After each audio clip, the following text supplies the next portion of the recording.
Hey everybody, welcome back to the layout. This will be a layout update for December 2020. Let's take a look at what's new on the layout.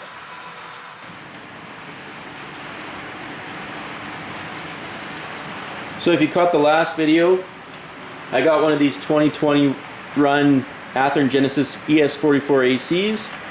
Beautiful model. We're just breaking it in down here on the layout now. This is the first train that I put it on, so this is actually its maiden voyage. So if you want to see more info about that locomotive, check out the previous video. The only other new stuff on the layout has been things we've been working on, so let's go take a look at that. So the major thing we got done over this past month was getting this river scene completed here at 40 Mile Creek.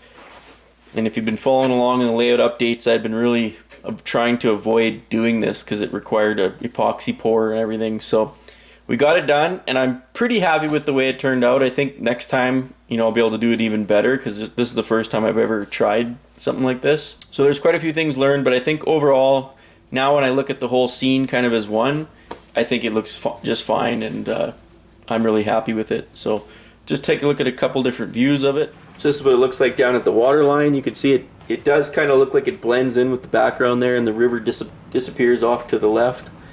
So that's pretty cool. Also, I'm glad I tried to do a little bit of detail under the bridge, because there's quite a few shots where if you were looking up, if you were down at the river looking up at the train, you'd be able to see under the bridge. So I'm glad that I tried to include a little bit of detail under there. You can see the girders sort of are see-through, but above that is just the pine wood that I used to scratch build this bridge. Here's more of a view if you were paddleboarding underneath this thing, which is very common actually. There's a paddleboard rental shop if you go around the corner of the river here. So you quite often will see people canoeing, kayaking, and paddleboarding on this river, and they have to duck under sometimes when the water's high. So pretty cool. This would be the view if you were a paddleboarder or a canoeer looking down the river. The transition's not perfect. You can see there if I put my finger down where it meets the wall, you can see there's kind of a line there, but it's actually not too bad. It blends pretty good. So the abutments are just 1/8 hardboard I had left over from different fascia projects that I was using it for. So I just, going by pictures, I just kind of got those as close as I can, airbrushed them gray, and then I just glued them with CA so that they're really solid before I went and ballasted the whole thing. This is the west end of the bridge, so I included one of the signs that's actually there, one of the CP no trespassing signs, and it's on one of those precision designed laser cut signposts. There's the back of it. You can see it's got the drilled holes just like the real galvanized posts have.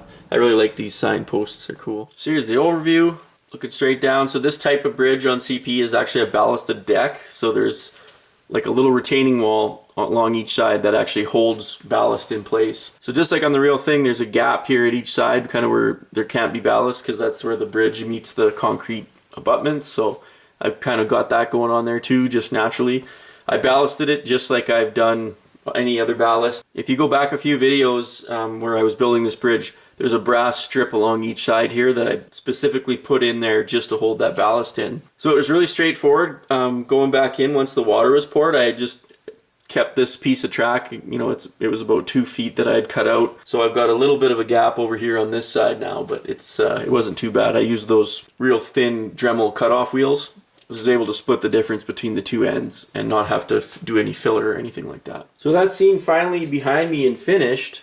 That actually allowed me to move ahead with the next step that I've been waiting to do on getting this bridge done, and that is installing the Searchlight signal here, which is just like on the prototype. It's right at the one end of the bridge here. I had finished the signals way back when, and I was actually going to install them when I realized that I needed to get this done first, because once the signals are on, they're so delicate, you don't want to be doing any kind of heavy work around them. Like really, I don't want to be touching the layout basically after I install these things, because they're so delicate and so hard to build, and they're very easily damaged. So when I was doing this project, I had like the router in here, cutting out the original board that was in here. Like it was just a mess. So now that that's done, I was able to go grab the signals that have just been patiently waiting, and they're all planted where they need to go now. So I've got all 3 signals for this control point, which is Banff West. So let's just take a look at what those signals look like now that they're installed.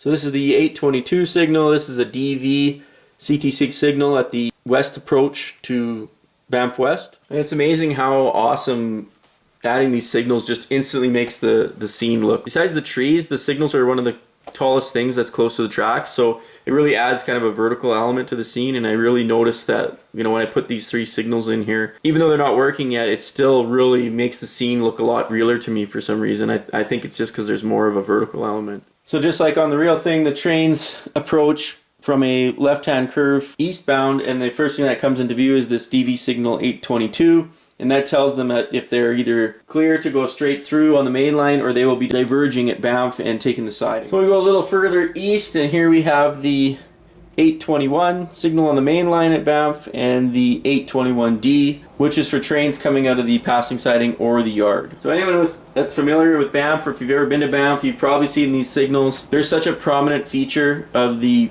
station platform at Banff. You know, like this is right behind them is Mount Norquay Road. That's the main road into Banff. So you literally have to drive right past these signals. It's hard to miss them as you come into Banff. Here's a view of 821D from the yard looking west.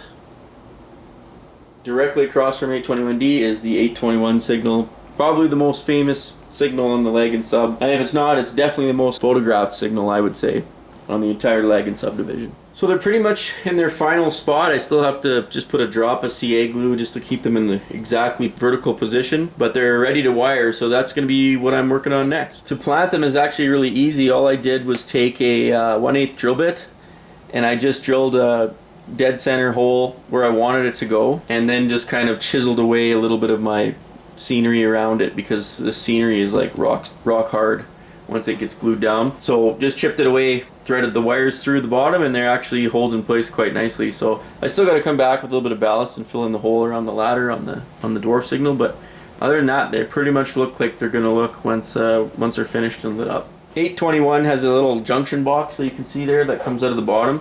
That's prototypical. There is a little junction box that comes out, and then there's some wires that run up. They're bonded to the rails right near the signal, so I'm going to try and model those as well with just some magnet wire and paint it black. The little junction box is a detail that's included with the Showcase Miniatures kits. So that's what we spent the majority of the past month working on, guys. This river scene took up a lot of time, and then just the last few days I've been working on getting these signals in place. So the next thing is to wire these things up, and hopefully I'll be able to just get them working right away using JMRI Panel Pro and the Digitrax hardware that's already installed in the layout. If you go way back in the videos, I probably haven't talked about it for a while, but the block detection already is installed, and it actually is working already. So it's ready to go. I just have to install the Digitrax signaling hardware now, and then figure out how to use Panel Pro and design a panel for the layout. So that's going to be my holiday project that I'll be working on over the holiday break here. Can't wait to see what these signals look like once they're lit up and animated. It's going to be awesome. Just in case anyone's curious, this is the block detection diagram, and I know I probably should have a digital copy of this because I've showed it in the past, but if I lose this thing, I'm going to be in trouble. So I actually had to dig to find it. But this is the kind of the overall of the block detection. There's 14 detected blocks on the layout. So what we're looking at there is 822, the diverging signal, and then we've got 821 and 821D here.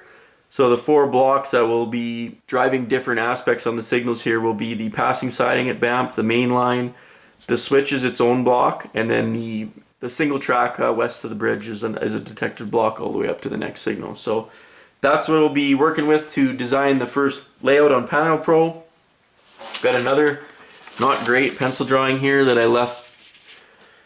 I drew for myself to remember all the different colors of wires, because the block detection is quite complicated, and I did it like a year and a half ago, and I don't remember it at all now. So that's going to be a challenge to kind of reteach myself what I did. These are what I'm going to be using for connecting the signal ribbon to the magnet wire on the signals. These are the TSMK terminal strip mounting kits from Digitrax. So they come with 2 per pack. And the nice thing about these is the resistors are all built into them already. So you don't have to go and wire individual resistors for all 9 lights that are on those signals at that Banff West control point. So that's what I'm going to use to connect the ribbon wire to the signals. And then I've got an SC8C here. This is another Digitrax product. This is the signal decoder, if you're familiar with those. That's what I'm going to be using to drive these signals based on the block detection, which is also a Digitrax product. So that's what I'm going to be up to over the next month, guys. I think it's going to be a really steep learning curve, this signaling stuff. I feel like I did have a handle on it back when I was wiring the layout for block detection, but now it's been so long I forgot everything and I'm going to have to learn it all over again. So there's going to be a real steep learning curve, but I'm looking forward to it because the end result will be some actual animated signals on the layout, which has been a long time coming. And it's always been a dream of mine to see the highball at Banff and watch the trains, you know, knock down the highball just like they do on the real thing. So I'm really looking forward to that. That's my goal over the Christmas break. So that'll wrap up this layout update, guys. Hopefully, like me, you're going to have some time off over the Christmas break, that you're going to be able to, you know, spend some time with your families and friends, maybe work on the layout, build a kit or two, build some trees. I know I'm really looking forward to just kind of taking some time off, unplugging, and just having quiet time with the family over the holidays. So as always, thanks a lot for watching, and we'll see you next time.